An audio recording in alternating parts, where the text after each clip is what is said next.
If you like this story, please hit the subscribe button so you don't miss the next exciting stories. And now let's enjoy the story. The night was quiet. Too quiet.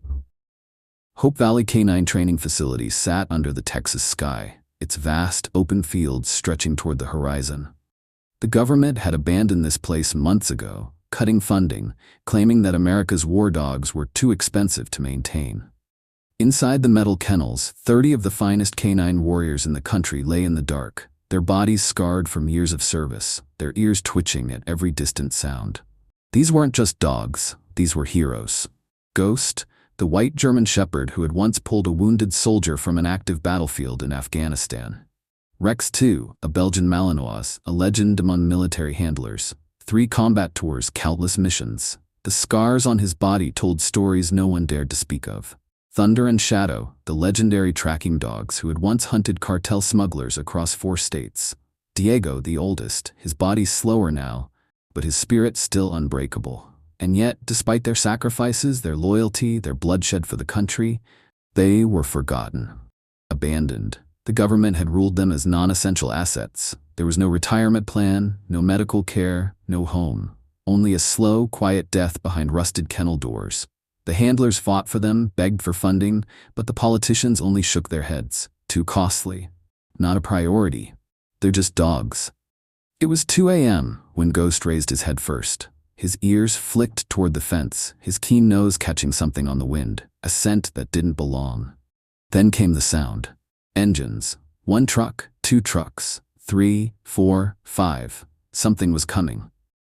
In the small staff quarters, Amanda Collins sat at her desk, staring at the pile of rejected funding requests. She had fought tooth and nail for these dogs, but the government had turned its back.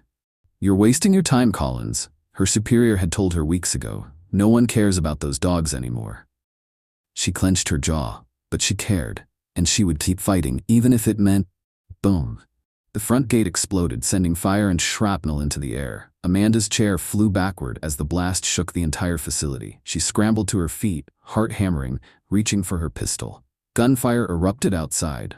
Her blood ran cold. This wasn't a robbery. This wasn't random. This was an execution. She rushed to the window and froze in horror. Men in black combat gear stormed the facility. Cartel soldiers. Los Guerreros Muertos, the deadliest cartel in Mexico. They carried assault rifles, Molotovs, and gasoline cans. They weren't just here to kill, they were here to burn everything. 3 days ago, a DEA raid had cost the cartel $50 million in seized drugs. The intel for that raid had come from a K9 unit, one of the war dogs here. And now, the cartel was delivering its revenge. They poured gasoline over the training fields, setting them ablaze. Gunmen advanced toward the kennels, laughing as they prepared to massacre the defenseless dogs inside. Amanda's breath hitched. She had to move. She grabbed her rifle and sprinted down the hallway, her heart slamming against her ribs.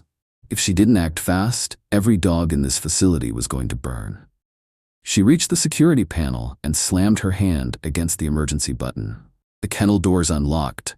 30 war dogs were unleashed. And in that moment, Hope Valley's forgotten warriors were soldiers again. This would not be a massacre. This would be war. The cartel thought this would be easy. They thought they would burn the facility to the ground, wipe out the K9s, and leave behind nothing but ashes and corpses. They had no idea what was about to be unleashed on them. As the kennel doors swung open, 30 of America's most elite war dogs surged into action. Ghost, the white German shepherd, was the first to attack. His lean body cut through the darkness like a phantom, his sharp teeth sinking into the throat of the nearest cartel gunman before he could even scream. Rex II, the battle-hardened Malinois, launched himself at another intruder. His jaws clamped down on the man's wrist, snapping bones like twigs before ripping the rifle from his grasp. Thunder and Shadow moved as one, a pair of black-furred ghosts. One tackled a man to the ground while the other tore into his chest, the cartel's screams vanishing into the inferno around them. The K9s weren't just attacking, they were hunting. They weren't mindless animals lashing out, they were soldiers executing a mission.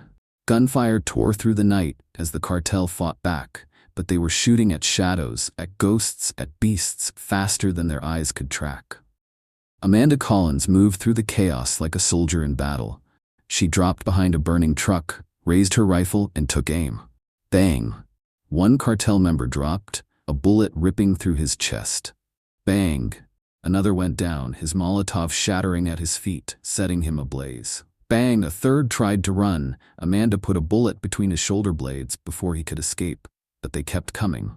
More gunmen stormed the facility, 30 men turning into 50, then 60. The cartel was throwing everything at them. One of the gunmen spotted Amanda. His rifle came up, his finger tightening on the trigger. Rex 2 hit him like a missile. The impact sent the man crashing to the ground, his screams gurgling into silence as the Malinois tore into his throat. Amanda didn't hesitate. She sprinted for the main building, her heart pounding. The K9s were fighting like demons, but they were outnumbered, outgunned, and running out of time. If they didn't turn this battle around soon, every last one of them would die. Then the worst thing happened. From the smoke, a figure emerged, a man in a black tactical vest. A face that Amanda recognized instantly. Javier El Lobo Suarez, he cartel's #1 enforcer. He wasn't some street thug, he was a trained killer, former Mexican Special Forces, the man who personally executed dozens of DEA agents, and he was smiling. "Burn it all down," he ordered, his voice cold as death. "Kill the dogs, kill the woman, leave nothing." Amanda tightened her grip on her rifle. Over her dead body, Diego's last stand. The gunfire exploded into pure chaos. The cartel threw grenades into the kennels, set fire to the training center, sprayed bullets blindly through the smoke. It should have been a massacre. But then Diego stepped forward, the oldest K9 in the facility, a warrior long past his prime. His body was scarred from battle. His bones were weaker. His speed wasn't what it used to be, but his spirit was as strong as ever. Javier Suarez raised his rifle. He was going to execute Amanda, and Diego didn't hesitate. The old dog charged. Amanda screamed his name, but Diego didn't stop. He launched himself at Suarez, his teeth sinking into the assassin's arm. The rifle fired wildly into the air. Diego's body slammed into the cartel leader, dragging him to the ground. The entire battlefield froze, but the old dog had made a fatal mistake. Javier Suarez recovered too fast. With his free hand, he drew a knife and he plunged it into Diego's side. Amanda screamed in rage. Diego let out a choked whimper, his blood staining the dirt. He collapsed, his breathing ragged. The bravest dog at Hope Valley was dying, but he had given Amanda an opening. Bang! Amanda pulled the trigger. The bullet hit Javier Suarez in the chest. The cartel leader stumbled back, his face frozen in shock. Another shot, straight to the head. Javier Suarez dropped. Dead. The cartel soldiers saw their leader fall, and they broke. They ran. They fled into the darkness, leaving behind the fires, the blood, and the dead. But Amanda didn't care about them anymore. She dropped to her knees next to Diego, her hands trembling. "Stay with me, boy." Diego whimpered weakly, his eyes locking onto hers. His tail gave one last wag, and then the light in his eyes faded. Hope Valley's oldest warrior was gone.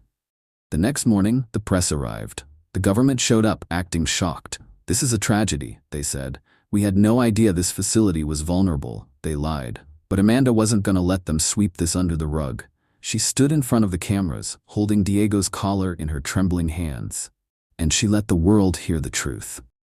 These dogs were left to die. They fought for you. And when they needed you most, you turned your back on them. The video went viral. Millions of people saw what happened. Thousands of veterans, soldiers, and K9 handlers raised their voices. The government had no choice. Hope Valley wasn't abandoned anymore. A new bill was passed. Every retired war dog would be given medical care.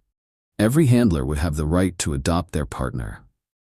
No hero would ever be left behind again. It came too late for Diego. But because of him, because of Hope Valley's warriors, no other dog would suffer the same fate. And as Amanda stood before Diego's grave, she whispered the words that would echo through history. "You were never just a dog. You were a soldier, and I will never forget you." The battle was over, but the war was just beginning. The cartel was gone.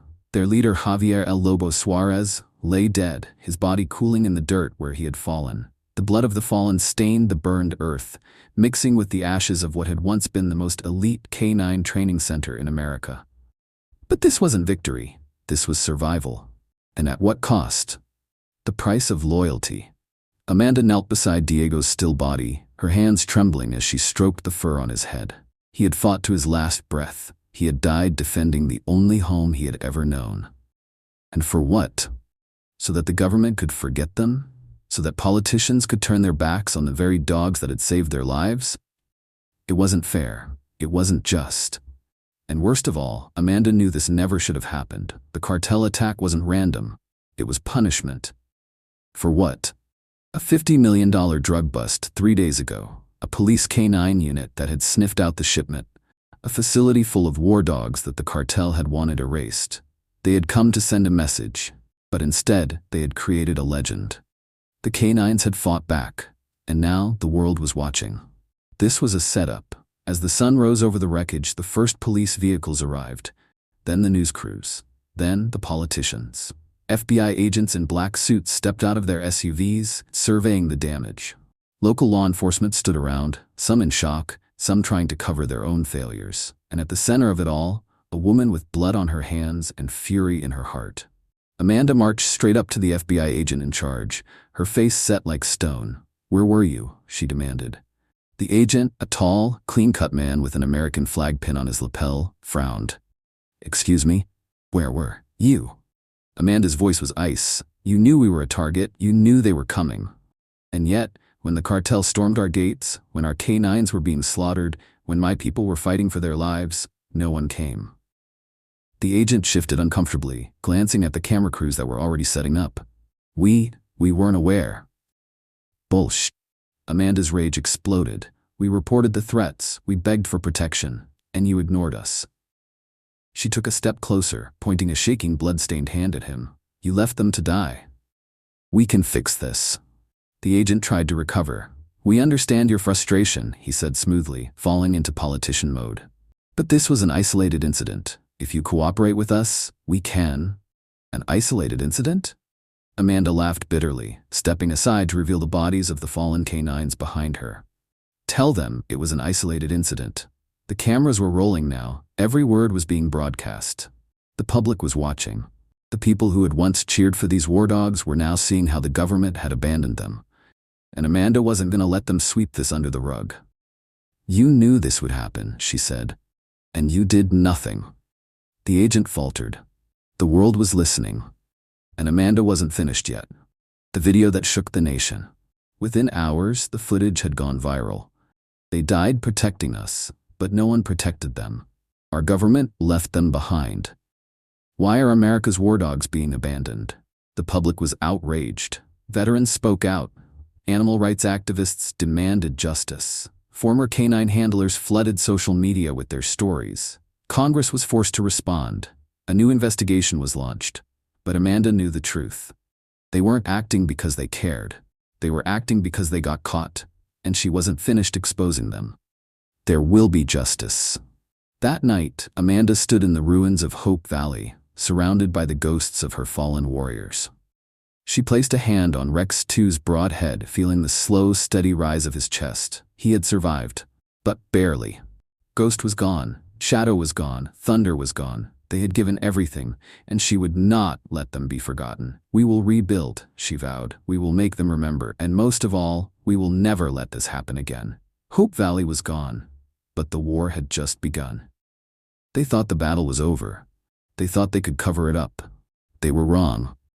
The ruins of Hope Valley Canine Training Center still smoldered in the Texas sun. The burned-out remains of the kennels, the shattered training course, the blood-stained dirt, everything told a story of betrayal. 30 of America's most elite war dogs had stood their ground. They had fought harder than anyone expected. And now the world was demanding justice. But justice was never given freely. It had to be taken. The cover-up begins. This was not an act of terrorism. That was the official statement from Senator Douglas Warner, standing before a crowd of reporters, his perfectly pressed suit and rehearsed sympathy making Amanda sick to her stomach. "This was a tragic, isolated attack," Warner continued, "but there is no evidence that the cartel targeted this facility due to its role in law enforcement." Amanda felt her fists clench. Lies. No evidence? Then why had the cartel burned it to the ground? Why had they executed the handlers? Why had they gone after the dogs? And worst of all, why was no one talking about the fact that the government knew this was coming? Amanda could feel the weight of the press behind her. They were looking at her now. She had their attention, and she wasn't going to waste it. This was an execution. Amanda stepped forward, her voice cutting through the senator's speech like a blade. "You're lying," she said, her voice cold, controlled, and furious. Warner faltered, caught off guard. "You knew this was coming," Amanda continued, stepping closer. "You knew, and you let it happen." The cameras turned to her. "You abandoned the best dogs this country has ever produced. You left them to burn." The press conference was no longer under Warner's control. A reporter called out, "Miss Collins, are you saying this attack was planned?" Amanda turned to the crowd. "Planned? No. It was allowed."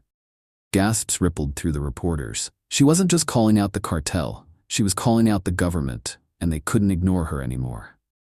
1 hour later, Amanda stood outside a high-security government holding facility. Inside, Rex 2. Diego, the last surviving canines from Hope Valley.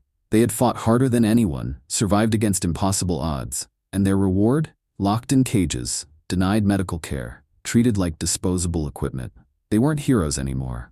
They were classified as military assets, and assets could be decommissioned. Amanda's stomach turned as she read the official report. Canine retirement procedure, lethal injection for unadoptable units. Her blood ran cold. They were going to kill them. Amanda wasn't going to let that happen. She turned to the men standing beside her, former canine handlers. Veterans who had served alongside these dogs. People who refused to let them die, forgotten. "You all know the risk," Amanda said, her voice low. "But if we don't do this, they die." Rick nodded. "Then let's get them out." Tonight, they weren't just fighting for justice. They were fighting for the souls of the forgotten. No dog left behind. 2:37 a.m. The facility was dark, silent, heavily guarded. The government had taken no chances after the media storm. They thought they could bury the evidence. They thought Amanda and her team would back down. But they didn't understand loyalty. These dogs had never abandoned their handlers, and their handlers weren't about to abandon them. Amanda led the way, her heart hammering as she bypassed the security locks.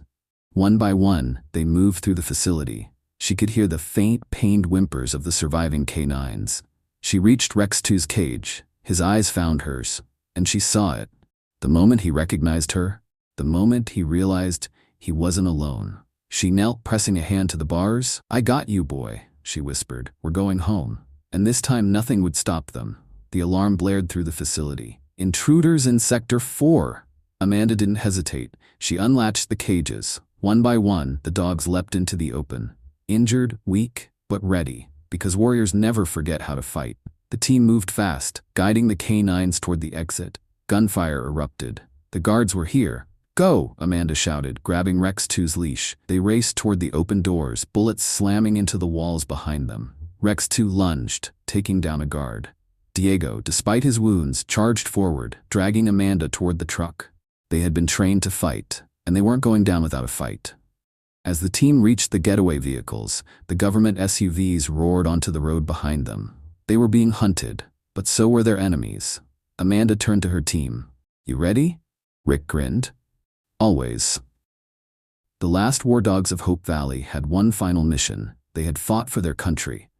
Now they were fighting for their freedom. This was war. And they were never going to be left behind again. Breaking news. Military canines stolen from federal facility, fugitives on the run. The world woke up to chaos. TV anchors screamed headlines. Law enforcement agencies issued nationwide alerts. And Amanda Collins? She was now America's most wanted. Her crime? Rescuing the very war dogs that had served this country. Her punishment? A manhunt led by the same government that had abandoned them. But if they thought she would go down without a fight, they had no idea who they were dealing with. Amanda gripped the steering wheel, her heart pounding. The old Chevy Suburban was rattling like hell, its suspension groaning under the weight of 5 wounded war dogs and 3 human fugitives. Rick sat in the passenger seat, loading a shotgun. "We got patrols 2 miles east," he muttered. "If we keep heading south, we're walking into a roadblock." Amanda's jaw clenched. The entire state was locked down. Police, SWAT, federal agents. They weren't running from some cartel anymore. They were running from America itself. Amanda looked in the rearview mirror. Rex, too, lay curled in the back, his deep brown eyes watching her every move. Diego, still limping, had his ears pinned forward, alert. Shadow, Thunder, and Ghost, battle-scarred but unbroken, were ready for whatever came next. Her gut twisted. They had risked everything for these dogs, and now they were being hunted like criminals. "You got nowhere to run." The radio crackled to life. "Amanda Collins, this is Special Agent Cole. Pull over now." Rick turned up the volume. "We know what you're trying to do. We know what they did to those dogs, but you can't outrun the law." Amanda exhaled sharply. Oh, but she could. She pressed the pedal to the floor. The engine roared. The chase was on. They hit the border of Texas and Mexico at dawn. Endless desert. Nowhere to hide. And that's when Amanda saw it. The trap. SUVs lined up across the road. Federal agents crouched behind their doors. A damn helicopter hovering overhead. They had been waiting. Rick loaded a round into the shotgun. "Well," he muttered, "guess this is where we die." Amanda shook her head. "Not today." She threw the car into reverse. Bullets ripped through the air. Rex, too, lunged to the front seat, snarling. Ghost let out a sharp, warning bark. The war dogs sensed it before Amanda even saw it. More vehicles racing up behind them. Amanda had no choice. She slammed on the brakes. The Suburban skidded sideways. Before the dust even settled, she threw open the door. "Go." Rex, too, bolted into the open. Shadow and Thunder flanked him. Diego, injured, bleeding, still ran like he had a war to fight. And he did. Because these were no ordinary dogs. And then, from the horizon, another storm of vehicles appeared. But this time, it wasn't the US government. It was the cartel. Amanda's stomach dropped. They were outnumbered, outgunned, and about to be caught in the middle of a war. No one was making it out of this alive. Unless, Amanda turned to Rick. "It's time to fight back." Two enemies, one battlefield, and a pack of war dogs caught in the crossfire. On one side, the US government, determined to capture Amanda and her team, branding them as fugitives. On the other side, the Los Guerreros Muertos Cartel, returning to finish what they started, to wipe out the canines that had cost them millions. In the middle, a battered but unbroken team of elite war dogs, trained to fight, trained to survive, and about to unleash hell. No one was backing down. "We hold this line." Amanda knew there was no escape. She turned to Rick, her hands tightening into fists. "We're out of time." Rick nodded, checking his ammo. "Then we make our stand." Rex, too, stood at Amanda's side, his deep brown eyes locked on the approaching cartel trucks. Shadow, Thunder, and Ghost lined up like soldiers ready for war. Even Diego, still bleeding, bared his teeth in silent defiance. This wasn't just a fight. This was survival. A cartel SUV skidded to a stop, dust rising into the burning sky. Gunfire erupted. The cartel opened fire. Then, something no one expected. A federal agent turned his gun toward Amanda. "This ends now," he growled. "You and those dogs are done." Amanda's blood ran cold. It wasn't just the cartel trying to kill them. It was their own government. Rex, too, sensed it first. Before Amanda could react, he leaped. The gun went off. A deafening crack split the air, and Amanda watched in horror as Rex, too, took the bullet meant for her. Everything stopped. The cartel, the government, everyone watched as the war dog fell. Amanda's chest tightened. She ran to him, cradling Rex, too, in her arms. His breathing shuddered, blood pooling beneath his tan fur. "No, no, no, stay with me, boy." Rex, too,'s eyes flickered open. Even now, he was still fighting. Amanda's voice broke. "One more time, buddy. Stay. Just a little longer." Rex, too, let out a weak whimper, and then, with his final breath, he wagged his tail, and the last war dog was gone. Silence. Then something snapped. Amanda rose to her feet, tears streamed down her face, and then she screamed, "Kill them all." The war dogs obeyed, and hell rained down on the battlefield. Justice at a cost. By the time the gunfire stopped, the cartel was destroyed. The traitor lay dead in the dirt. And the government? They left. They had seen what Amanda had done. They had seen what the dogs had given, and they knew they had lost the right to take them back. Rex, too, was buried at sunrise, the last of the war dogs. Amanda stood at his grave, her voice raw. "You saved us," she whispered. "You saved them all." Thunder, Shadow, and Ghost lay at the grave, refusing to leave. And for the first time in her life, Amanda Collins had won. Justice wasn't given. It was taken. The war dogs were never weak. It was the world that failed them. And in the end, they proved one thing. A soldier never dies. Not when his fight lives on. Are you angry at what happened to Rex, too? Drop a comment if you believe these war dogs deserved better. Share this story if you believe the world needs to hear it. Thank you for watching this video. If you enjoyed it, please support me by clicking the logo in the bottom right corner to subscribe to my channel. This way you won't miss any of the exciting stories coming up. Thank you so much.